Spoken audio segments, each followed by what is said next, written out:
Forbes Books presents the Startup Science Podcast with Gregory Shepard, brought to you by StartupScience.io. Greg is an entrepreneur who has built and sold 12 businesses. He's a recipient of 4 private equity awards and is a featured 10X speaker and Forbes author. Here's Gregory Shepard. I'm back with Alice Bentinck, the co-founder of Entrepreneur First and the co-author of How to Be a Founder.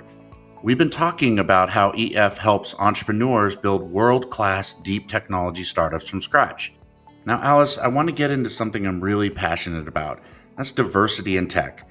As a co-founder of Code First Girls, can you talk about the significance of promoting diversity and inclusion in the tech industry and the impact that can have on startups? Code First Girls was set up by me and my co-founder, Matt. And even though it is an initiative that is focused on teaching women and non-binary individuals to code, in some ways I do think it was super important that it was set up by a mixed gender team. And interestingly, when we have conversations about diversity at Entrepreneur First, for example, some of the most powerful things that we've done has actually been when Matt has been talking rather than when I've been talking. I think there's something about championing diversity from the voice of somebody who knows and acknowledges their privilege and is talking to the people who are like them. So other, in his instance, white men who are also privileged. I think that's sometimes some of the most powerful things that we can do to make sure that the conversation isn't just within whichever group is marginalized.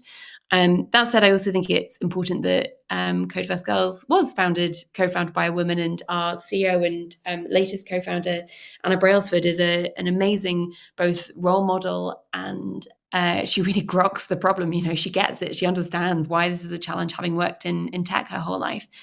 So I think it's important to have a mix, that it's not just the individuals who are experiencing the marginalization that try and work on these problems, but the wider community as well. I mean, one of my big beliefs is that there are lots of amazing organizations out there that generate conversation around marginalized groups. But ultimately, my big belief is that you need to have more and more organizations who are actually doing stuff. And so Code First Girls, the premise is that it's not just a conversation about diversity, it's upskilling women for free so that they are able to take on significant roles within the tech industry. And, we're now getting to the stage where, because Code First Girls has been running for, I think, sort of 9 years or so now, that the women that went through some of our first programs are now beginning to hire the next generation of Code First graduates as they become more senior in their roles. So I'm a big believer in, small but significant interventions that can change individuals' career paths. And one of the interesting things about the women who've been on Code First Girls is that typically they were pretty interested in coding when they were, say, an early teenager. But they went through the school system and puberty and teenagehood and basically kind of realized that it wasn't cool or okay to be interested in technical subjects, and then see Code First Girls, which is largely focused on sort of university age and later women and non-binary individuals. They see this as a way of returning back to something that they did actually really enjoy, but culturally didn't see it as something that they could follow. I couldn't have said that better. I really couldn't have said that better. I come from a multi-diverse family, so my siblings are different nationalities, but I'm white, right? I'm a white man. I'm privileged. But I've seen this perspective, right? And I always tell people, I'm like, the people that are privileged should be the ones standing up for the people that are marginalized. And that's how it should work. And so the fact that you stated that so eloquently, I can't even tell. It's just beautiful. You're almost poetic with with the way that you word things. It's just beautiful. I want to ask you another question. How do you prioritize and manage the various challenges as a founder and risks that come with, getting in and starting a business? And what advice would you have for the entrepreneurs that are currently navigating these challenges? Oh, I mean, the amazing thing about being a founder is that, the amazing and challenging thing about being a founder is that your learning curve is just insane. And I'm sure you found this going through building so many companies, but there's never a moment where you sort of sit back and think, yes, I've got it. I know how to do this. At the point where you're 6 people, you're like, gosh, managing 6 people is so hard. And the minute you think it's okay, suddenly you're 9 people, then 12 people, then 20 people, and 40 people, and the same for raising money and managing customers and all the rest of it. I think one of the ways that I think about managing this personally is to think about sort of micro happiness and macro happiness. And the reason I kind of frame it that way is that I think it's an important framing to drive resilience as a founder. So I would say that on a micro level, being a founder can often be a bit of a crappy job. You are often pretty stressed. There's always something on fire. I'll tell you, you could take a beating, right? Yeah, you take a real beating, and sometimes that's really hard. And I've definitely seen my friends and family sort of question, why am I doing this? Why am I putting there's lots of other jobs out there that I'm sure would be on a micro basis, on a day-to-day basis, much more fun, relaxing. Maybe I'd go home at 6 and go to the gym and eat dinner with my family. You think so? But I think the thing that being a founder gives you is genuine macro happiness and satisfaction. And I feel so privileged that, I've been doing this for almost 12 years now. And I'm in my, started this when I was 25, now in my late 30s. And I still feel so genuinely excited by what I get to do at work. The fact that I'm building something that I really care about existing. I want to have this impact in the world. I want to make sure that the most talented potential founders don't get caught up in hedge funds or at the big tech companies, and that their potential is unleashed on the world. They have the opportunity to build products and companies that we can't even imagine existing at the moment. That I'm still just so passionate, excited about. So yeah, the day-to-day of being a founder can sometimes be pretty crappy, but looking at my friends as they go into their mid-30s, there's often a moment where people realize they've invested a lot of time and effort into a career that they don't really care about. And I don't feel that I'm there. I would happily do another couple of decades on trying to solve this problem and feel that it would be an excellent use of my life and career. So I think this is why the idea that you end up working on as founder is so important, because if you have macro happiness, it gives you that long-term resilience, because the day-to-day can be pretty challenging. It's like Steve Jobs said. He said, if you didn't love what you were doing, you would have to be crazy and insane to be a founder. Very true. Right? I mean, I know that there's days that go by. I mean, I can't stop. I start companies and I sell them, and then I go, okay, I'm going to retire. And I tell my wife, I'm going to retire. And then I go to the beach, and then I come back and start another company. And it just keeps going on and on like that for like 30 years. But to your point, it is so satisfying. I mean, you feel so good about what you're doing and about what you're accomplishing. And it's so much easier to work every day because you don't have the frustrations of, the corporate, what I call peanut butter. When you work for a corporation, it's like running through peanut butter. I think it's, you get this ability to actually do what you want to do. And it's just so fun.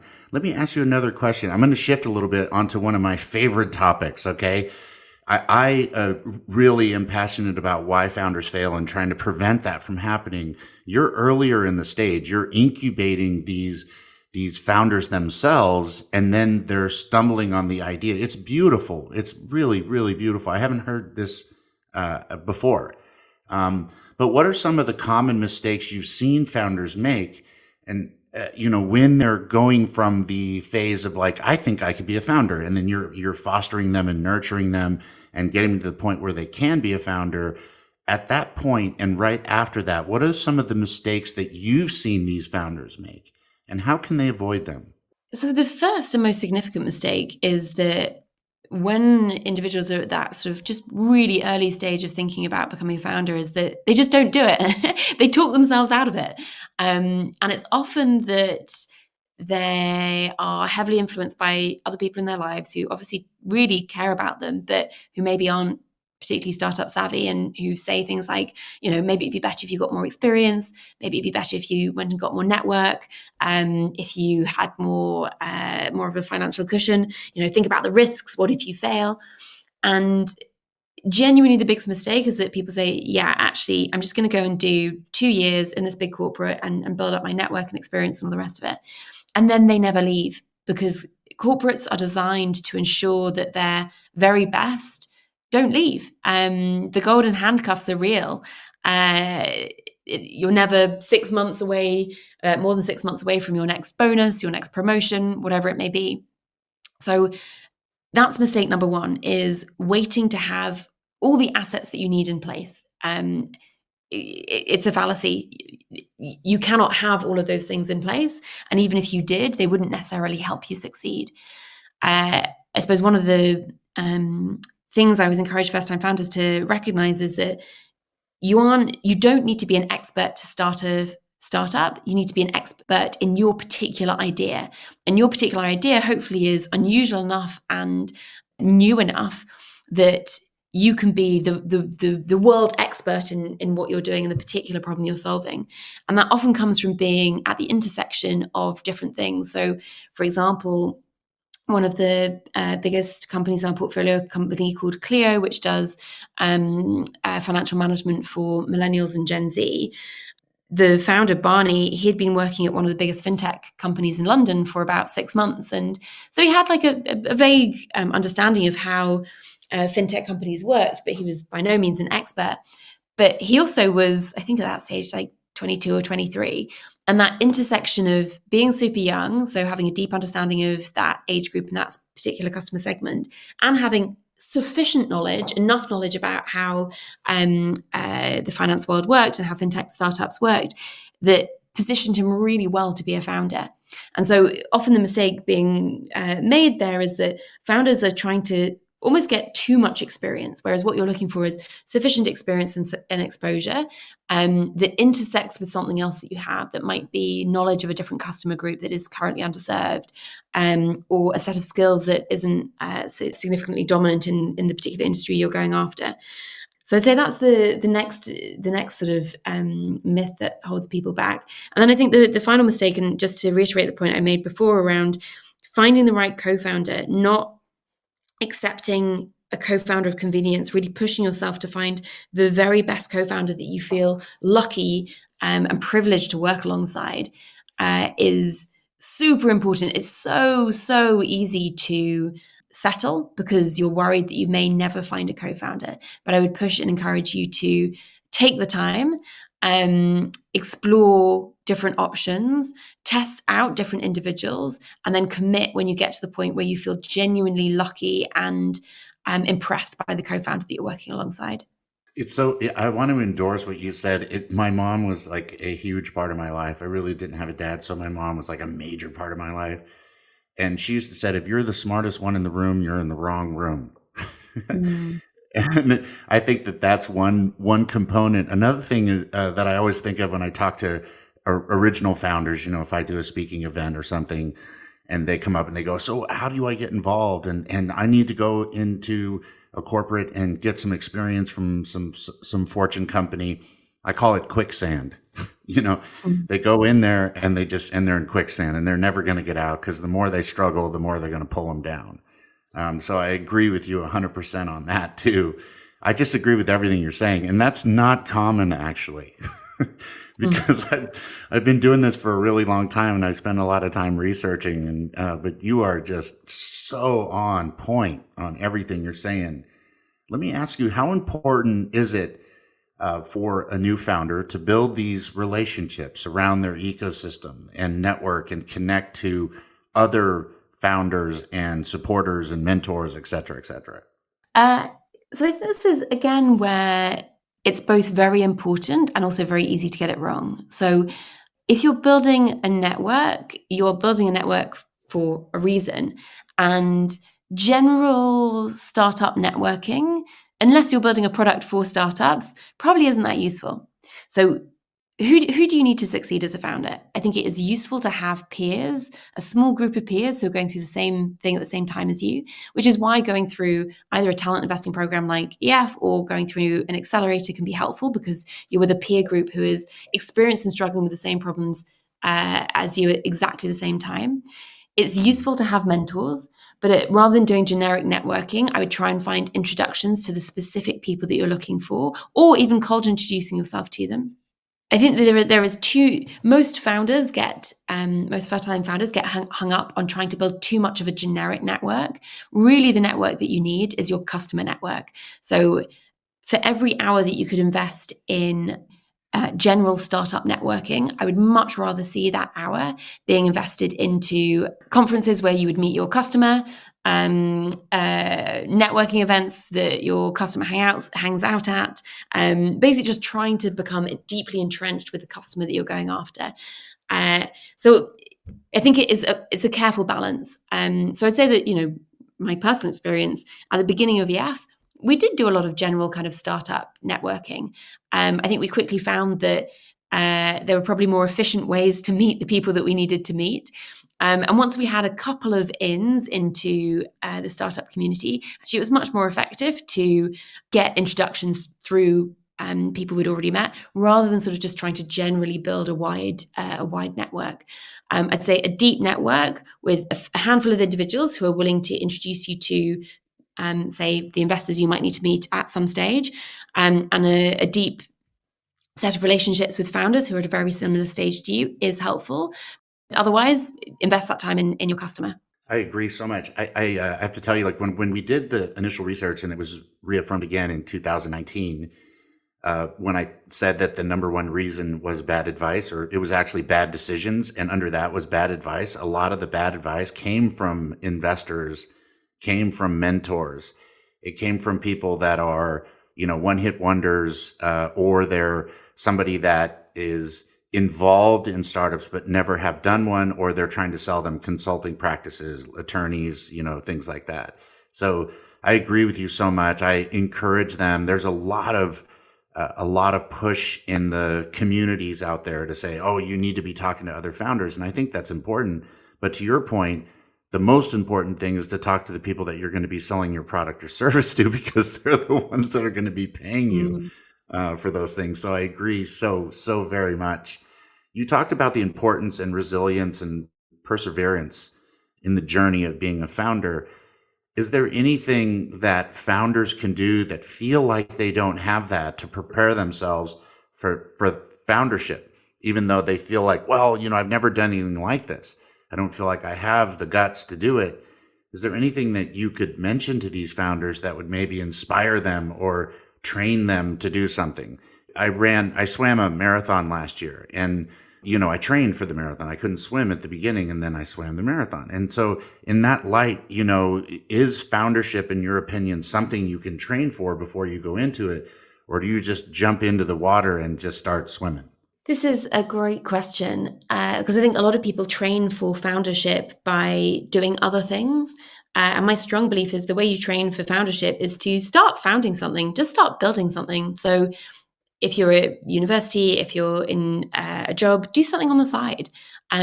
Start tinkering around with ideas, products. If you can't build, there are now so many tools out there that will allow you to at least throw up a website, hack together a simple version of your product, maybe even just creating wireframes and getting them in front of customers to get feedback. Or if you can build, then go build and start trying to get people to use whatever you create. All of this will teach you valuable, vital lessons that you can read about in books, but really they only stick when you have that embarrassing moment when you realize you've built something that nobody wants and you've added far too many features. And of course you can read that you should do customer development and all the rest of it, but I think sometimes you need to experience the pain of going down the wrong route. So build your resilience, build your understanding of whether you should be a founder by getting started. One of the ways that I became so interested in founding was that at my school they ran a something called Young Enterprise, where you basically build a startup with your friends. And I'd never been interested in business. My family has no business background, but I did that, and it was just the most exciting and interesting thing I'd ever done. And I was immediately hooked and sort of didn't stop starting things up from then onwards. So if you think you might be a founder, the best way to start testing it and the best way to see to learn is to just get going. There's kind of no excuse these days. You know, use a couple of hours a day if you're currently working or studying, just to start trying things out. Speak to people about your ideas, get feedback, be open-minded. And probably the thing you do on the side is not going to be the globally important startup that you think you may have inside you, but at least it will show you whether it is the right career path for you. Yeah, and call entrepreneurs first. Yes, yeah, for sure. It sounds like that's a pretty good bet there. I have to say, this is one of the funnest podcasts I've done, and I am inspired that there is somebody before what I'm doing. You know, what I do is help them after they have an idea, but you're even before that, which is something that is a huge issue, and I'm so excited about that. I wonder, in closing, if you could share some final words of wisdom to inspire these founders to wake up and go after what they want to do, the problems that they want to solve. I suppose my final piece of advice would be, don't let anyone constrain your ambition. I think many of us grow up in families and cultures that have very set views of how ambition should be expressed. You get on a career path and you get really good at that particular career path, and that's how you impress your friends and family. It's such an addictive pathway. Many of us have had that drilled into us from when we were very young. So I would encourage you to really think about what ambition means for you. What does it mean to have an impact in the world? What does it mean to have a career that deeply satisfies you? And if you think that founding might be in your future, to then think about what is the most ambitious version of that. Often people try and avoid risk by starting a small business. It's as hard to start a small business as it is to start a big business. But that's a whole nother podcast. But yeah, don't let anyone constrain your ambition. Pursue the career path that will enable you to be the most ambitious version of yourself, and that will enable you to take on the most ambitious ideas that you are brewing on. You're an amazing person, and I'm just honored to have you on the podcast, and I appreciate all your time and all your advice and everything. Thank you so much for being on the podcast. A real pleasure. It was been really great to share thoughts with you, and thank you so much for having me. You're welcome, and that's it for another episode of the Startup Science Podcast. If you enjoyed the show, we would love it if you could subscribe so you never miss an episode. And if you have a moment, a review on Apple or Spotify would be greatly appreciated. I'll see you next time. Namaste, my friends. The Startup Science Podcast with Gregory Shepard is brought to you by startupscience.io. Founders can log on to startupscience.io and use code FORBES to get free access. To connect and find out more about Greg, go to gregoryshepard.com. The Startup Science Podcast is a production of Forbes Books.